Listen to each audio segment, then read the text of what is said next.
dalam laga Piala AFF Wanita 2018 yang berlangsung di Stadion Gelora Sriwijaya Jakabaring, Palembang. Timnas wanita harus mengakui keunggulan Myanmar 1-6. Gol pembuka Myanmar dicetak Win Tengitun di menit ketiga laga berlangsung. 8 menit berselang, Win Tengitun kembali mencatatkan namanya di papan skor menjadi 2-0. Tertinggal 2 gol, pemain timnas semakin tertekan. 1 gol kembali diceploskan Myanmar melalui kaki Tandar Mor pada menit ke-22. Keunggulan Myanmar 3-0 ini hingga turun minum. Namun di sela-sela dominasi Myanmar, timnas mampu memanfaatkan kesalahan lawan. Yudit Herlina, pemain asal Papua, memaksimalkan serangan balik sehingga berhasil mencetak gol di menit ke-65. Di penghujung babak kedua, Garuda Pertiwi memasukkan Daniel Daphne, namun upaya ini tidak terlalu berpengaruh. Hingga pemain Myanmar Julie Kiao pada menit ke-85 berhasil mengubah skor menjadi 6-1 hingga pertandingan usai.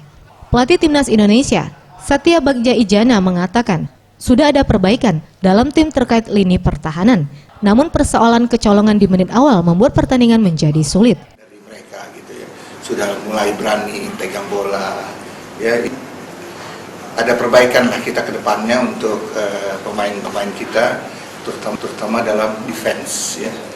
Terlampau cepat kita selalu kemarin menit ke-1, sekarang menit ke-4 sudah kebobolan. Jadi kita harus lebih konsentrasi, terus defense kita harus perbaiki ya.